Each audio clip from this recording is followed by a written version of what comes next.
प्रसंग अच्छी हितजनक शिक्षा दियो, हितजनक शिक्षा दियो शास्त्रांश अच्छी तीतस दुई पर्व प्रथम पदरु पांच पद पर्यंत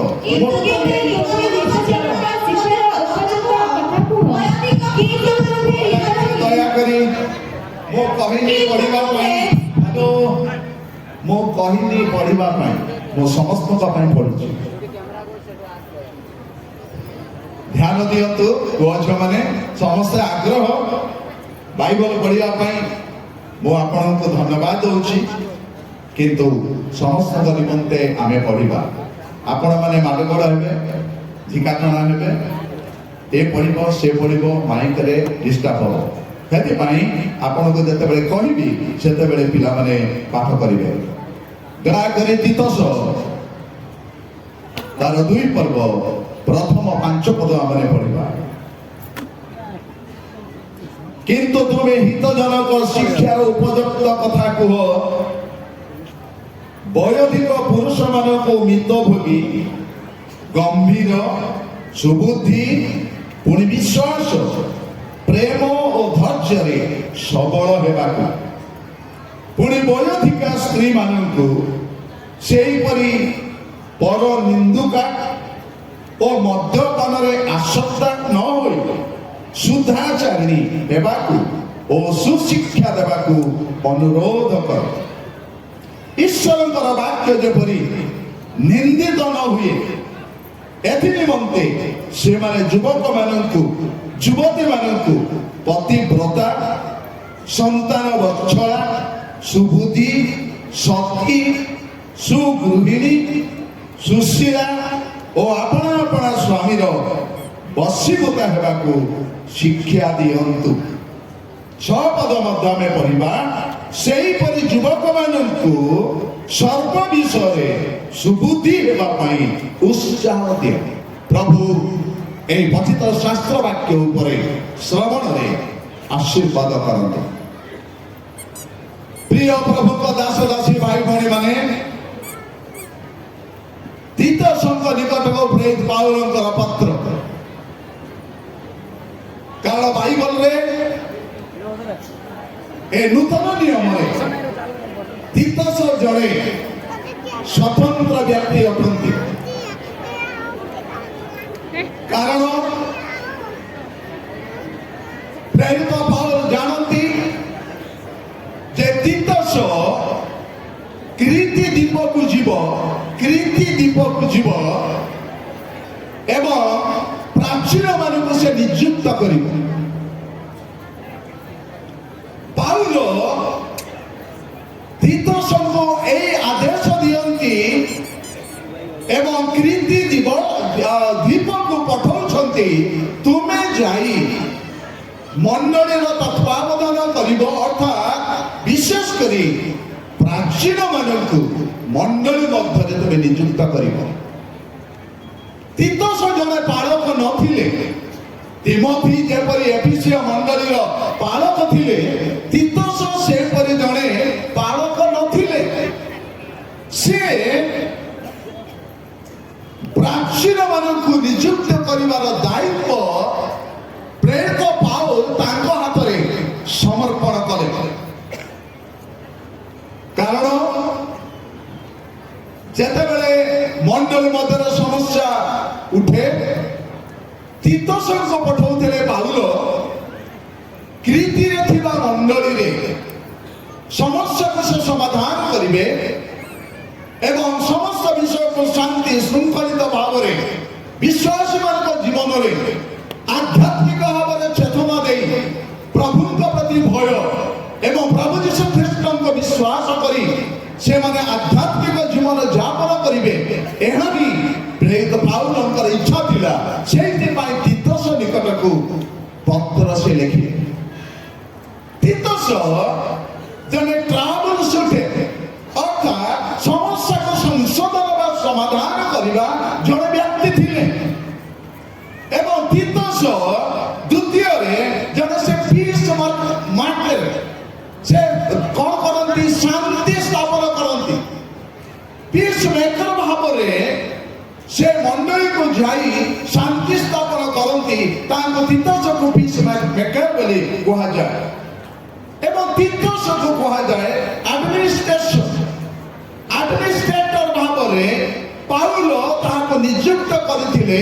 କାରଣ ସେ ଶାସକ ବା ପ୍ରଶାସକ ବା ପରିଚାଳକ ଭାବରେ ମଣ୍ଡଳୀର ସେ ଦାୟିତ୍ୱ ନେବେ ଏବଂ ମଣ୍ଡଳୀ ଯେପରି ଶୃଙ୍ଖଳିତ ଭାବରେ ପରିଚାଳିତ ହେବ ଏବଂ ବାହ୍ୟ ଭ୍ରାନ୍ତ ଶିକ୍ଷା ଯେଉଁ ରହିଛି, ବିଭିନ୍ନ ପ୍ରକାର ଅନୁପଯୁକ୍ତ ଶିକ୍ଷା ଯେଉଁ ମଣ୍ଡଳୀ ମଧ୍ୟରେ ରହିଛି, ବାହାର ଲୋକମାନେ ଆସି ମଣ୍ଡଳୀ ମଧ୍ୟରେ ବିଭିନ୍ନ ଭୁଲ ଶିକ୍ଷା, ଫଲ୍ସ ଟିଚିଂ, ଫଲ୍ସ ଡକ୍ଟ୍ରିନ୍ ଯେତେବେଳେ ଦିଅନ୍ତି, ସେଥିପାଇଁ ସତର୍କ ରହିବା ପାଇଁ ପାଉଲ ତାହାକୁ ମଧ୍ୟ ସେ ପଠାଇଥିଲେ। ପାଉଲ ଯେତେବେଳେ ସେ ପଠାନ୍ତି, ସେ ଜଣେ କି ପ୍ରକାର ଭାବରେ ଆପୋସ୍ତଲିକ ରିପ୍ରେଜେଣ୍ଟେଟିଭ ଭାବରେ ସେ କ୍ରିତି ମଣ୍ଡଳୀର ଦାୟିତ୍ୱ ସେ ନେଇଛନ୍ତି। ତିତସ ପ୍ରକୃତରେ ପ୍ରିୟ ପ୍ରଭୁଙ୍କ ଦାସ ଦାସୀ ଭାଇ ଭଉଣୀ ମାନେ, ତିତସର ନାମର ଅର୍ଥ ହେଲା ଟାଇଟଲ ଅଫ ହନର। ଟାଇଟଲ ଅଫ ହନର, ସମ୍ମାନର ଉପାଧି। ତିତସର ନାମର ଅର୍ଥ ହେଲା ସମ୍ମାନର ଉପାଧି। ଆପଣ ତିମୋଥି ନିକଟକୁ ଯେତେବେଳେ ଯିବେ, ତିମୋଥିର ନାମର ଅର୍ଥ ମଧ୍ୟ କଣ? ହୋନରିଂ ଗଡ୍। ଦୁଇ ଜଣଙ୍କର ନାମର ଅର୍ଥ ପ୍ରାୟତଃ ସମାନ, ତିମୋଥି ଏବଂ ତିତସ। ତେବେ এই দুইটি পত্র, তিমোথি প্রথম পত্র, দ্বিতীয় তিমোথি এবং তিতস, ଏହା ଗୋଟେ ପାଷ୍ଟୋରାଲ କେୟାର ଲେଟର ଅଟେ, ପାରକୀୟ ଯତ୍ନର ଏକ ପତ୍ର ଅଟେ। କାରଣ ପାଳକ ମାନେ, ପ୍ରାଚୀନ ମାନେ କି ପ୍ରକାର ଭାବରେ ମଣ୍ଡଳୀର ଉପଯୁକ୍ତ ଶିକ୍ଷା ଦେବେ, ହିତଜନକ କଥା କହିବେ, ହିତଜନକ ଶିକ୍ଷା ଦେବେ, ସୁଶିକ୍ଷା ଦେବେ, ଉତ୍ତମ ଶିକ୍ଷା ଦେବେ, ପ୍ରଭୁଙ୍କ ବାକ୍ୟର ବାଇବଲ ଭିତ୍ତିକ, ବାଇବଲ ଆଧାରିତ ଶିକ୍ଷା ଦେବେ। ଏହା ହିଁ ପ୍ରେରିତ ପାଉଲଙ୍କର ଚିନ୍ତା ଥିଲା। କାରଣ ଅନେକ ପରିବାରକୁ ମଧ୍ୟ ଅନେକ ଲୋକ ଅସ୍ୱାଭାବିକ ଶିକ୍ଷା ଦେଇ, ଅନୁପଯୁକ୍ତ ଶିକ୍ଷା ଦେଇ ଗୋଟେ ଗୋଟେ ପରିବାରକୁ ବିଶ୍ୱାସର ପଥଭ୍ରଷ୍ଟ ସେମାନେ କରିଛନ୍ତି। ଆପଣ ତିତସ ପ୍ରଥମ ପର୍ବର 11 ପଦ ଯେତେବେଳେ ପଢିବେ, ଅନୁପଯୁକ୍ତ ଶିକ୍ଷା ଗୋଟେ ପରିବାର ଆତ୍ମିକ ଜୀବନର ଆତ୍ମିକ ପଥକୁ ପଥଭ୍ରଷ୍ଟ କରିବେ। ପଢିବେ ତିତସ 1।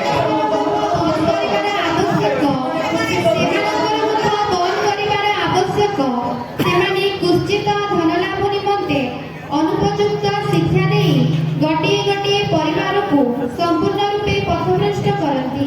ଅନୁପଯୁକ୍ତ ଶିକ୍ଷା ଗୋଟେ ଆଧ୍ୟାତ୍ମିକ ପରିବାର ଜୀବନରେ ବିଭିନ୍ନ ପ୍ରକାର ଦ୍ୱନ୍ଦ୍ୱ ଆଣିଦିଏ ଏବଂ ବିଶ୍ୱାସର ମାର୍ଗରେ ପଥଭ୍ରଷ୍ଟ କରିବାର ସମ୍ଭାବନା ରହିଥାଏ। ଏଇଥିପାଇଁ ପ୍ରେରିତ ପାଉଲ ତିତସ ନିକଟକୁ ଯେତେବେଳେ ଏହି କଥା ଲେଖିଲେ ଯେ ପରିବାର ମାନେ ଭ୍ରଷ୍ଟ ହଉଛନ୍ତି, ପଥଭ୍ରଷ୍ଟ ହଉଛନ୍ତି ଏବଂ ନିତାନ୍ତ ଭାବରେ ସେମାନେ ଲକ୍ଷ୍ୟଭ୍ରଷ୍ଟ ହଉଛନ୍ତି, ବିଶ୍ୱାସର ମାର୍ଗରେ ଆତ୍ମିକ ଜୀବନରେ ସେମାନେ ଜୀବନ ଯାପନ କରୁନାହାନ୍ତି, ଏଥିପାଇଁ ସୁଶିକ୍ଷା ଦେବା ପାଇଁ ତାଙ୍କୁ ପରାମର୍ଶ କରିଛନ୍ତି। ପାଉଲ ଜାଣନ୍ତି ତିତସ ଜଣେ ଉତ୍ତମ ବ୍ୟକ୍ତି, କାରଣ ପାଉଲଙ୍କର ଅନେକ ସେବା କାର୍ଯ୍ୟରେ ସେ ସାହାଯ୍ୟ କରି ଆସିଛନ୍ତି। ଏ କଥା ଆମେ ବାଇବଲରେ ଜାଣିବାକୁ ପାରୁଛୁ। ପ୍ରଥମ ବିଷୟ ହେଲା, ତିତସ ତାର ପଢିବା ପାଇଁ କହୁନାହିଁ, ଦୟାକରି ପଢନ୍ତୁ ନାହିଁ, କାରଣ ଆପଣମାନେ 2-3 ଜଣ ଏକାଥରେ ପଢିବା ଦ୍ୱାରା ଡିଷ୍ଟର୍ବ ହଉଛି। ତିତସ ତାର 1 ପର୍ବର 1 ପଦରେ ପାଉଲ ତିତସଙ୍କୁ ଏହି କଥା କହନ୍ତି ଯେ ତିତସ ବିଶ୍ୱାସର ସହଭାଗିତାରେ ପାଉଲଙ୍କର ଜଣେ ଯଥାର୍ଥ ପୁତ୍ର। ବିଶ୍ୱାସର ସହଭାଗିତାରେ ତିତସ ପାଉଲଙ୍କୁ ସମ୍ବୋଧନ କରନ୍ତି ଯେ ମୋର ଯଥାର୍ଥ ପୁତ୍ର, ଟ୍ରୁ ସନ୍, ମୋର ପ୍ରକୃତ ପୁତ୍ର ହେଲା ତିତସ। ଆପଣ ତିମୋଥି 1 ପର୍ବର 2 ପଦ, ପ୍ରଥମ ପଦ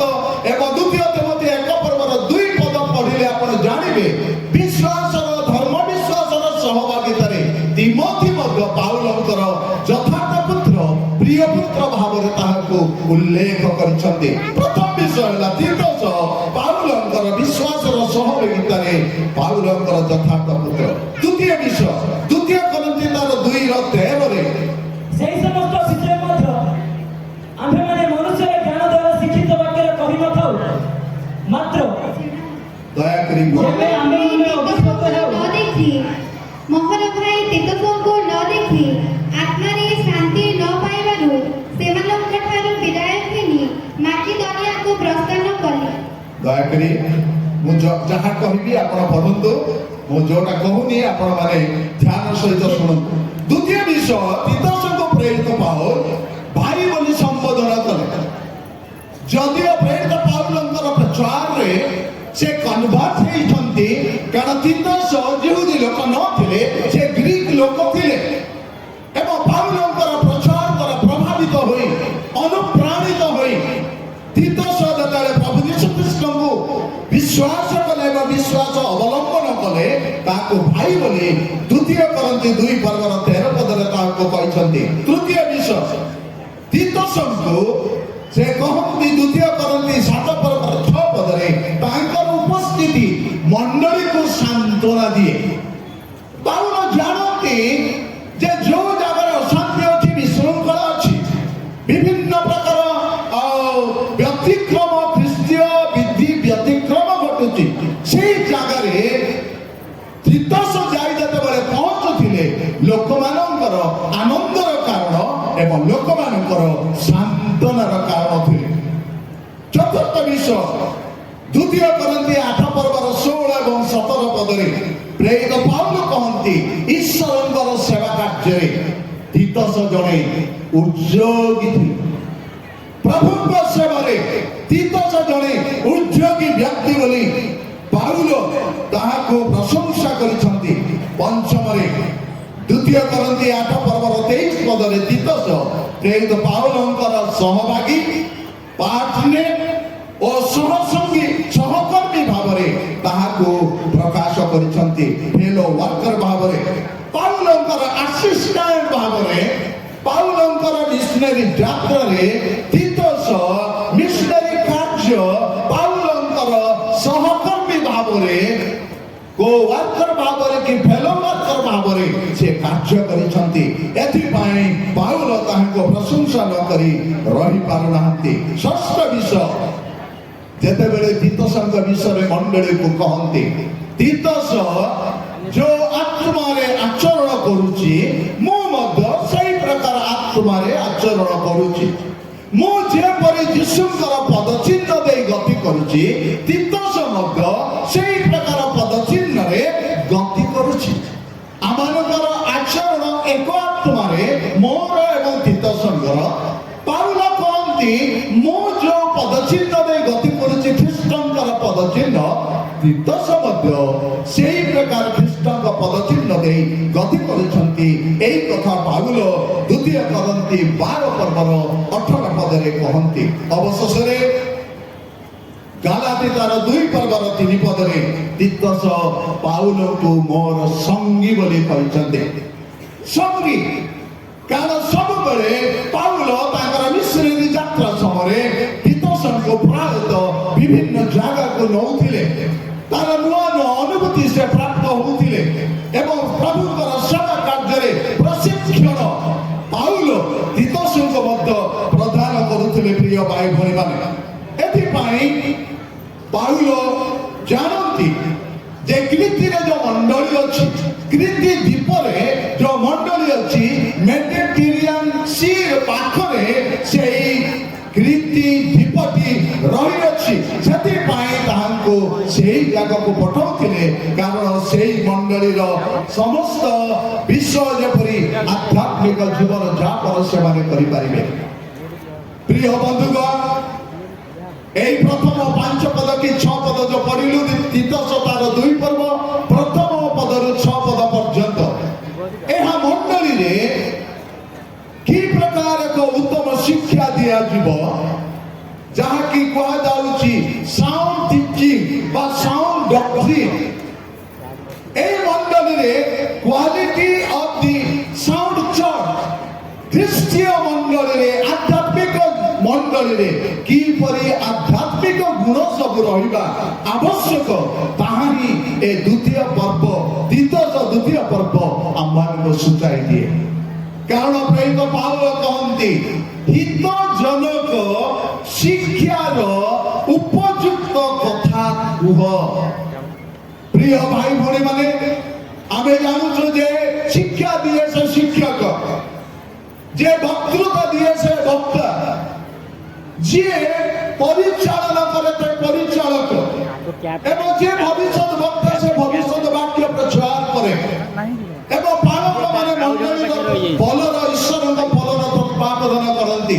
ঠিক ଅଛି, କିନ୍ତୁ ପ୍ରେରିତ ପାଉଲଙ୍କର ଆଦେଶ ହେଲା ତିତୋସଙ୍କ ପ୍ରତି ହିତଜନକ ଶିକ୍ଷାର ଉପଯୁକ୍ତ କଥା କୁହ। ଆଜି ମଣ୍ଡଳୀ ମଧ୍ୟରେ এই হিতজনক বাক্য হিতজনক শিক্ষা ଆମମାନଙ୍କ ମଧ୍ୟରେ ରହିବା ଦରକାର। କାରଣ ସମୁଦାୟ ମଣ୍ଡଳୀରେ ପୁରୁଷ ସ୍ତ୍ରୀ ବୟୋଜକ ପୁରୁଷ ବୟୋଜିକା ସ୍ତ୍ରୀ ମାନେ ଅଛନ୍ତି, ବାଳକ ବାଳିକା ମାନେ ଅଛନ୍ତି, ସବୁ ଶ୍ରେଣୀୟ ଲୋକମାନଙ୍କ ପାଇଁ, ସବୁ ଅବସ୍ଥାର ଲୋକମାନଙ୍କ ନିମନ୍ତେ ଈଶ୍ୱରଙ୍କର ବାକ୍ୟ ଅଟେ। ବୟୋଜ୍ୟେଷ୍ଠ ଲୋକମାନେ କି ପ୍ରକାର ହେବା ଆବଶ୍ୟକ ପାଉଲ ଏଠାରେ ତିତୋସଙ୍କୁ ଆଦେଶ ଦିଅନ୍ତି, ତୁମେ ଶିକ୍ଷା ଦିଅ, ପ୍ରାଚୀନ ମାନଙ୍କୁ କୁହ, ଯୋଉ ପ୍ରାଚୀନ ମାନଙ୍କୁ ତୁମେ ନିଯୁକ୍ତ କରିବ, ଯୋଉ ପ୍ରାଚୀନ ମାନେ ମଣ୍ଡଳୀର ତତ୍ତ୍ୱାବଧାନ କରିବେ, ମଣ୍ଡଳୀର ସେମାନେ ସବୁବେଳେ ଶିକ୍ଷା ଦେବେ, ସେଇ ଲୋକମାନଙ୍କୁ କୁହ ବୟୋଧିକ ପୁରୁଷ ମାନେ କଣ ହେବା ଆବଶ୍ୟକ এবং বয়োধিকা স্ত্রী মানে কি প্রকার ভাবে জীবন যাপন করা আবশ্যক, আত্মিক জীবନରେ সেମାନଙ୍କୁ তুমি তাহা শিক্ষা দিও। তারপরে ঈশ্বরଙ୍କର বাক্য কি প্রকার না যুবতী ମାନଙ୍କ ପାଇଁ শিক্ষা ଅଛି। যুবতী মানে যেপରି ପ୍ରତିବ୍ରତ ହେବେ, সন্তান বৎসଳ ହେବେ, সুবুদ্ধি ହେବେ, সতী ହେବେ, সুগৃহিণী ହେବେ, সুশীলা ହେବେ, ଆପଣ ସ୍ୱାମୀର ବଶୀଭୂତ ହେବେ, ଏସବୁ ଶିକ୍ଷା ତୁମେ ଦିଅ। ଏହା ହେଉଛି ମଣ୍ଡଳୀ ମଧ୍ୟରେ ଉପଯୁକ୍ତ ଶିକ୍ଷା। ଯୁବକ ମାନଙ୍କୁ କୁହାଯାଉଛି ଯେ ସେମାନେ କି ପ୍ରକାର ଭାବରେ ନା ସର୍ବ ବିଷୟରେ ସୁବୁଦ୍ଧି ହେଇ ଜୀବନ ଯାପନ କରିବା ଦରକାର। ପ୍ରିୟ ବନ୍ଧୁଗଣ, ଆଜି ମଣ୍ଡଳୀରେ ଯୁବକ ଯୁବତୀ ମାନେ ଅଛନ୍ତି, ବୃଦ୍ଧ ବୃଦ୍ଧା ମାନେ ଅଛନ୍ତି, ପୁରୁଷ ସ୍ତ୍ରୀ, ପ୍ରତ୍ୟେକଙ୍କ ନିମନ୍ତେ ବାଇବଲର ଶିକ୍ଷା ଜରୁରୀ ଅଟେ ଏବଂ ବାଇବଲର ବାକ୍ୟ ଆମେ ପାଳନ କରିବାକୁ ହିଁ ହବ। କୀର୍ତ୍ତିରେ ଥିବା ମଣ୍ଡଳୀ ମଧ୍ୟରେ ବୟୋଜ୍ୟେଷ୍ଠ ଲୋକମାନଙ୍କୁ, ବୟୋଧିକା ସ୍ତ୍ରୀ ମାନଙ୍କୁ ଏବଂ ଯୁବତୀ ମାନଙ୍କୁ, ଯୁବକ ମାନଙ୍କୁ କୁହାଯାଉଛି ଏହି ପ୍ରକାର ଭାବରେ ସେମାନେ ଶିକ୍ଷା ଗ୍ରହଣ କରିବା ଦରକାର। ଯଦି ସେମାନେ ଉତ୍ତମ ଶିକ୍ଷା ଗ୍ରହଣ କରିବେ ତେବେ ମଣ୍ଡଳୀ ଆତ୍ମିକ ଜୀବନରେ ଅଭିବୃଦ୍ଧି ହେବ, ବିଶ୍ୱାସରେ ମଣ୍ଡଳୀ ଅଭିବୃଦ୍ଧି ହେବ, ପରିତ୍ରାଣ ଜୀବନରେ ମଣ୍ଡଳୀ ବୃଦ୍ଧି ହେବ। ଏହା ହିଁ ପ୍ରେରିତ ପାଉଲ ଚାହାନ୍ତି ମଣ୍ଡଳୀ ଲୋକମାନେ ସମସ୍ତେ ଆତ୍ମିକ ଶିକ୍ଷାକୁ ଗ୍ରହଣ କରନ୍ତୁ, ସୁଶିକ୍ଷାକୁ ଗ୍ରହଣ କରନ୍ତୁ। ପ୍ରଥମ ବିଷୟ ହେଲା ସେଇ ତିତୋସ 2 ପର୍ବର ପ୍ରଥମ ପଦ 1 ପର୍ବର 9 ପଦରେ ହିତଜନକ ଶିକ୍ଷା। ହିତଜନକ ଶିକ୍ଷା ଯାହାକି ଗୁଡ୍ ଟିଚିଂ ବୋଲି କୁହାଯାଉଛି, କି ସାଉଣ୍ଡ ଟିଚିଂ ବୋଲି କୁହାଯାଉଛି, କି ସାଉଣ୍ଡ ଡକ୍ଟ୍ରିନ୍ ବୋଲି କୁହାଯାଉଛି। ପ୍ରିୟ ଭାଇ ଭଉଣୀ ମାନେ, এই ଶିକ୍ଷା ଆମମାନଙ୍କର ଜୀବନରେ ରହିବା ଦରକାର।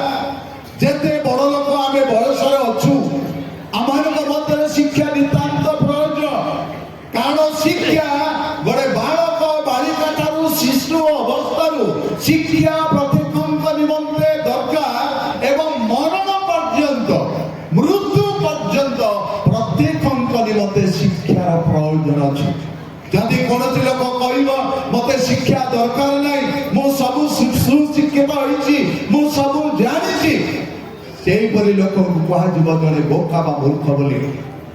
ଆଜି ଆମମାନଙ୍କର ଜୀବନରେ ଆମମାନଙ୍କର ବାଲ୍ୟ ସମୟ ଠାରୁ ଆମମାନଙ୍କର ପକ୍ଷ କେଶ ପର୍ଯ୍ୟନ୍ତ, ମୃତ୍ୟୁ ପର୍ଯ୍ୟନ୍ତ ଅନେକ ଅନେକ ବିଷୟ ଆମେ ଶିକ୍ଷା କରିବା ନିତାନ୍ତ ପ୍ରয়োଜନ।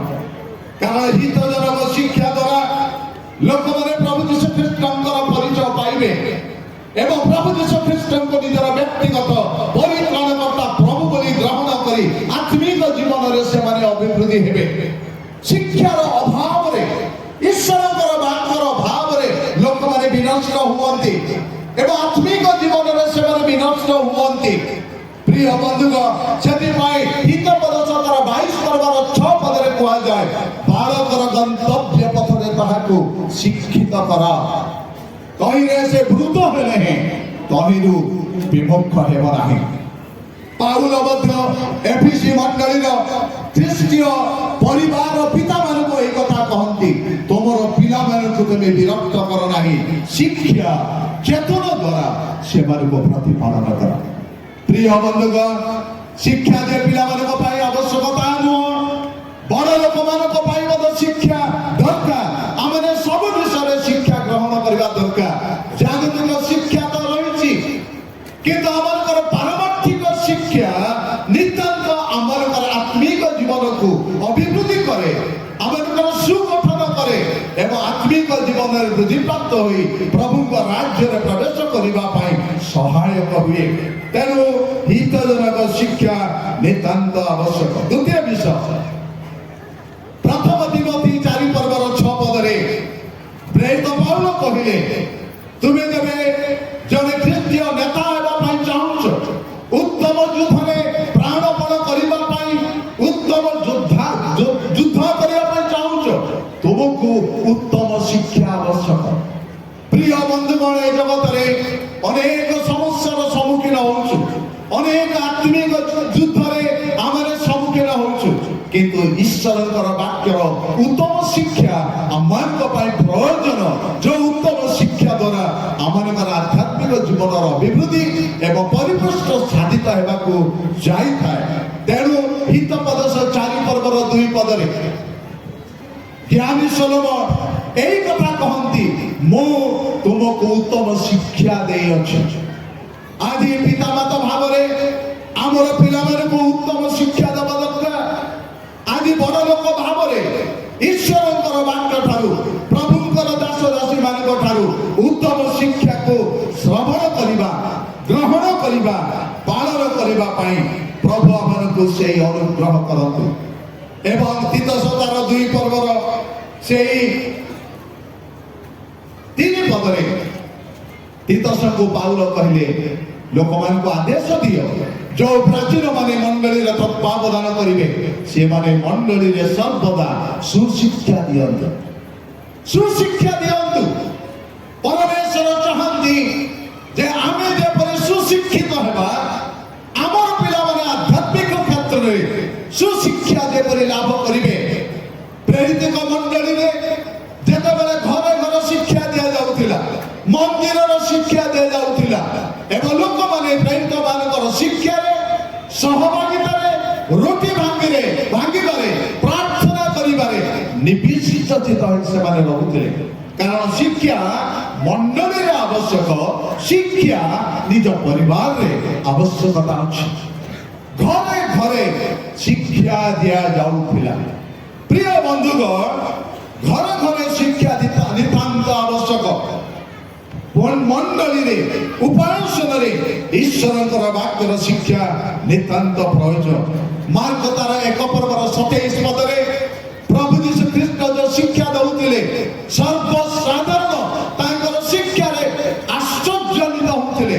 ସମସ୍ତେ କହୁଥିଲେ, କି ପ୍ରକାର ଶିକ୍ଷା! ଏକ ଅଧିକାର ପ୍ରାପ୍ତ ବ୍ୟକ୍ତିର ଗୋଟେ ନୂତନ ଶିକ୍ଷା।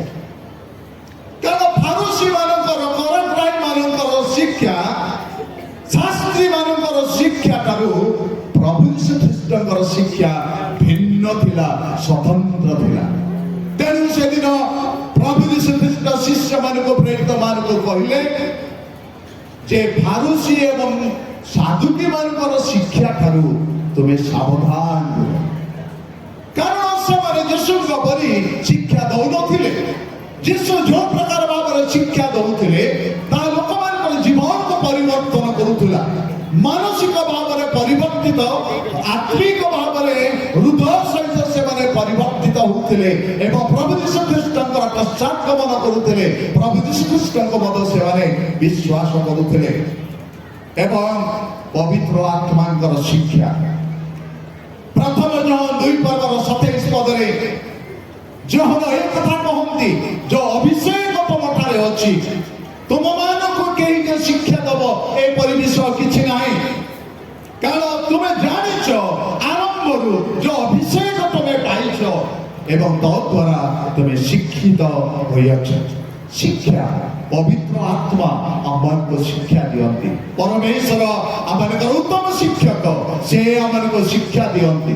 ପ୍ରଭୁ ଯୀଶୁ ଖ୍ରୀଷ୍ଟ ସେ ଉତ୍ତମ ଗୁରୁ, ପରମ ଗୁରୁ, ଉତ୍ତମ ଶିକ୍ଷକ ଅଟନ୍ତି ଏବଂ ତାଙ୍କଠାରୁ ଆମେ ଶିକ୍ଷା ଗ୍ରହଣ କରିବା ଦରକାର। ପବିତ୍ର ଆତ୍ମା ମଧ୍ୟ ଆମମାନଙ୍କ ହୃଦୟରେ ସେ କଥା କୁହନ୍ତି, ଆମମାନଙ୍କୁ ସେ ଶିକ୍ଷିତ କରାନ୍ତି, ଆମମାନଙ୍କୁ ସେ ଶିକ୍ଷା ଦିଅନ୍ତି, ଯଦ୍ୱାରା ପବିତ୍ର ଆତ୍ମାଙ୍କର ଶିକ୍ଷା ନିତାନ୍ତ ଭାବରେ ଗ୍ରହଣ କରିବା ଆବଶ୍ୟକ।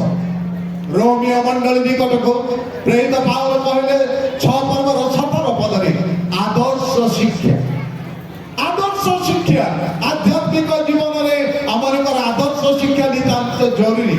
ପାପରେ ମୃତ, ପାପରେ ଦାସ୍ୟକର୍ମ, ପାପରେ କୀଟ ଦାସ ହେଉଥିବା ଲୋକମାନଙ୍କ ପାଇଁ ସେ ଖ୍ରୀଷ୍ଟୀୟ ଆଧ୍ୟାତ୍ମିକ ଆଦର୍ଶ ଶିକ୍ଷା ନିତାନ୍ତ ପ୍ରয়োଜନ। ପ୍ରିୟ ଭାଇ ଭଉଣୀମାନେ, এইଥିପାଇଁ ଆମମାନଙ୍କର ଆଦର୍ଶ ଶିକ୍ଷା ନିତାନ୍ତ ଭାବରେ ଆମେ ଜାଣିବା ଦରକାର। ସତ୍ୟ ବିଷୟ ଯେ ଈଶ୍ୱରଙ୍କର ବାକ୍ୟ ଅନୁସାରେ ବାଇବଲ ଭିତ୍ତିକ ଶିକ୍ଷା, in the base of Bible, ବାଇବଲରୁ ହିଁ ବାଇବଲ ଭିତ୍ତିକ ଶିକ୍ଷା ଏବଂ ବାଇବଲ ଆଧାରିତ ଶିକ୍ଷା ନିତାନ୍ତ ଆମମାନଙ୍କର ଆବଶ୍ୟକ। ପ୍ରେରିତମାନେ ସେହି ପ୍ରକାର ଶିକ୍ଷା ଦେଉଥିଲେ, ଭବିଷ୍ୟତ ବକ୍ତାମାନେ ସେହି ପ୍ରକାର ଭାବରେ ଶିକ୍ଷା ଦେଉଥିଲେ, ଯାଜକମାନେ ସେହି ପ୍ରକାର ଭାବରେ ଶିକ୍ଷା ଦେଉଥିଲେ ଲୋକମାନଙ୍କୁ। ଆଜି ମଧ୍ୟ ଆମମାନଙ୍କର ବାଇବଲ ଭିତ୍ତିକ ଶିକ୍ଷା ନିତାନ୍ତ ପ୍ରয়োଜନ। ଏହା ପ୍ରକୃତରେ ଈଶ୍ୱରଙ୍କର ବାକ୍ୟ ଦ୍ୱାରା ପରିଚାଳିତ ନା ନାହିଁ ତାହାକୁ ଅନୁସନ୍ଧାନ କରିବା, ତାହାକୁ ପରୀକ୍ଷା କରିବା ନିତାନ୍ତ ପ୍ରয়োଜନ। ସପ୍ତମ ବିଷୟ ହେଲା ଖ୍ରୀଷ୍ଟଙ୍କର ଶିକ୍ଷାର ସୀମା ମଧ୍ୟରେ ରହିବା ଦରକାର। ଖ୍ରୀଷ୍ଟଙ୍କର ଶିକ୍ଷାର ସୀମା ମଧ୍ୟରେ, ସେ ବାଉଣ୍ଡ୍ରି ମଧ୍ୟରେ ଆମେ ରହିବା ଦରକାର। ଜହନ କହନ୍ତି କୌଣସି ଲୋକ ଯେବେ ଖ୍ରୀଷ୍ଟଙ୍କ ଶିକ୍ଷାର ଅତିକ୍ରମ କରେ ତାକୁ ତେବେ ସମ୍ବର୍ଦ୍ଧନା ଦିଅ ନାହିଁ, ତାକୁ ଆତିଥ୍ୟ ମଧ୍ୟ କର ନାହିଁ, ତାକୁ ନମସ୍କାର ମଧ୍ୟ ତୁମେ କର ନାହିଁ।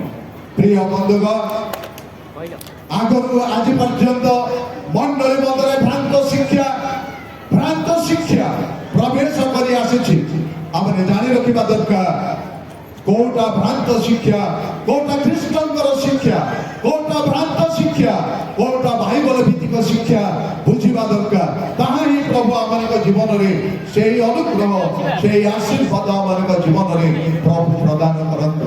କାରଣ ତିତସ ଯିଏକି ପ୍ରାଚୀନମାନଙ୍କୁ ନିଯୁକ୍ତ କରିବା ଜଣେ ବ୍ୟକ୍ତି, ତିତସ ଜଣେ ସାନ୍ତ୍ୱନାକାରୀ ଜଣେ ବ୍ୟକ୍ତି ଅଟନ୍ତି, ଉଦ୍ୟୋଗୀ ଜଣେ ବ୍ୟକ୍ତି ଅଟନ୍ତି। ସେହିପରି ମଣ୍ଡଳୀ ମଧ୍ୟରେ ରହି ସେ ଲୋକମାନଙ୍କୁ ଉତ୍ସାହ ଦେଉଥିଲେ, ସାନ୍ତ୍ୱନା ଦେଉଥିଲେ। ତାଙ୍କ ଉପସ୍ଥିତି ବିଶ୍ୱାସୀମାନଙ୍କ ଜୀବନରେ ମଣ୍ଡଳୀରେ ସାନ୍ତ୍ୱନା ଆସିପାରୁଥିଲା, ଆନନ୍ଦ ଆସିପାରୁଥିଲା, ଉତ୍ତମ ଖ୍ରୀଷ୍ଟୀୟ ସହଭାଗିତା ଲୋକମାନେ ରକ୍ଷା କରୁଥିଲେ। ଆଜି ମଧ୍ୟ ପ୍ରଭୁ ଆମମାନଙ୍କୁ ଦୟା କରନ୍ତୁ।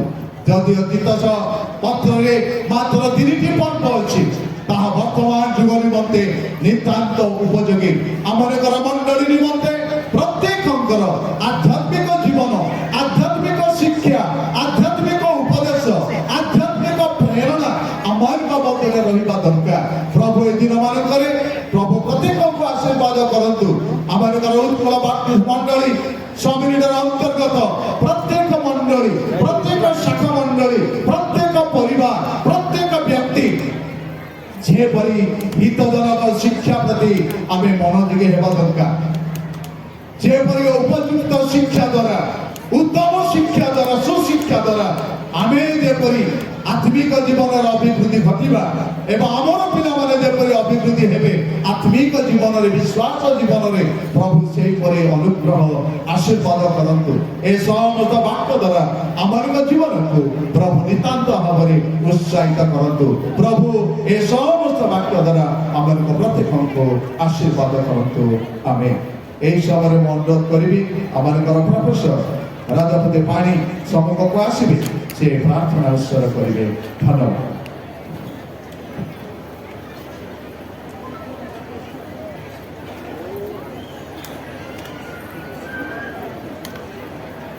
प्रार्थना करिबा। पवित्र प्रभु तुम पवित्र महत् नाम गान धन्यवाद करुछु आवश्यक शिक्षा परामर्श जहाँ प्रभु नितांत आज मंडली मान आवश्यक रही तुम दासन द्वारा तुम्हें प्रांजल भाव आम कथा कहल एथमें तुम नाम को धन्यवाद करुछु प्रभु से शिक्षार अनुवर्ती अनुप्राणित होगा प्रत्येक को तुम्हें साहाय्य कर और तुम दासन को आहरी तुम्हें शक्तियुक्त भाव तुम्हारी गौरव निम्ते व्यवहार कर प्रत्येक को दया कर पूजा आराधना महिमा केवल तुम्हें पाओ छोट प्रार्थना प्रियतम जीशुଙ୍କ ନାମରେ ମାଗୁଛୁ ଆମେନ୍।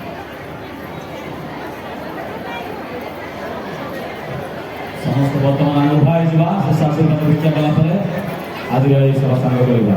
ପ୍ରିୟ ପ୍ରଭୁଙ୍କ ଦାସଙ୍କୁ ଆମେ ବିଶେଷ ଧନ୍ୟବାଦ ଦେଉଛୁ ନିବେଦିତ ଠାକୁରଙ୍କୁ ଆମକୁ ସୁନ୍ଦର ଶିକ୍ଷା ଦେଇଛନ୍ତି ପ୍ରଭୁ ତାଙ୍କୁ ଆଶୀର୍ବାଦ କରନ୍ତୁ ଆମ ସମସ୍ତଙ୍କୁ ମଧ୍ୟ ପ୍ରଭୁ ଆଶୀର୍ବାଦ କରନ୍ତୁ ସମସ୍ତ ଦୟାକୁ ଉଭା ହେଇଯିବା ଆଶୀର୍ବାଦ ପ୍ରାର୍ଥନା କରିବା।